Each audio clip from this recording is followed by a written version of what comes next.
Hello and welcome to another brand new video how to find default shape in Photoshop.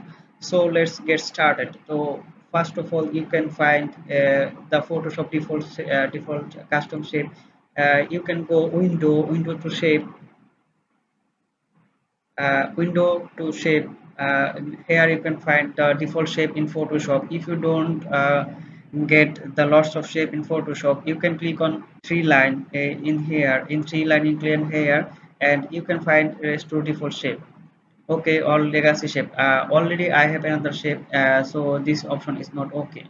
So you can find in here all of shape use this shape. So let's click on this arrow button and you can find all of shape.